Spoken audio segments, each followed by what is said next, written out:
So ito na nga ang part 9 ng ating journey to Boracay.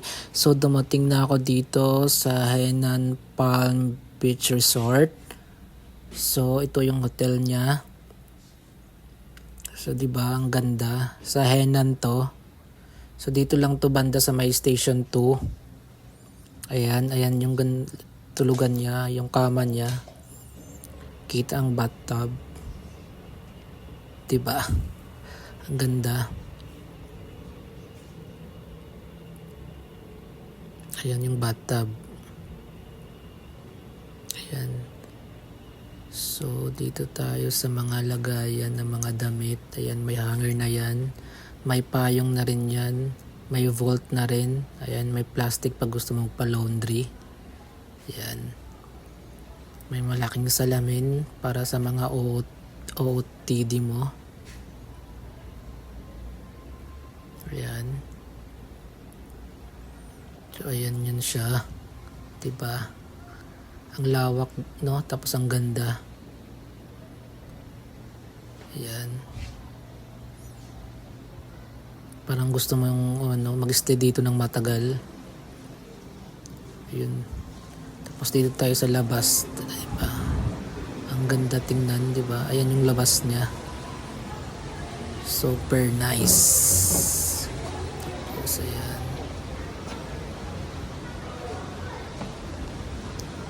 Ayan yan siya. Ayan, malapit to sa sa dagat.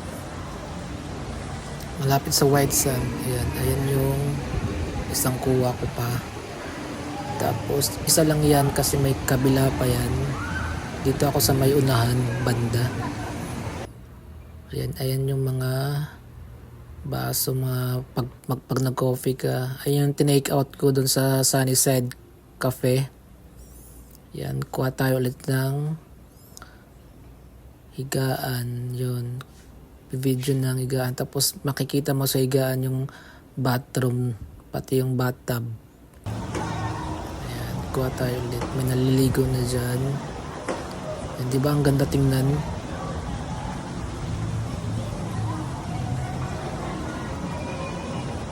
Ganda ng style niya. Ayan. Anytime pwede ka maligo dyan. Hanggang 10 PM yata. Ayun. So dito tayo ulit sa kuha ulit tayo ng video dito sa bathroom. Ayan.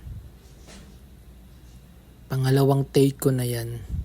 Diba ang linis ng bathroom nila?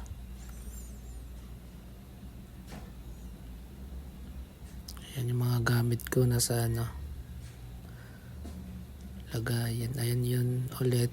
Ayan. Balik tayo. Ayan may mga damit na yan. Nilagyan ko na. Ayan mga damit ko.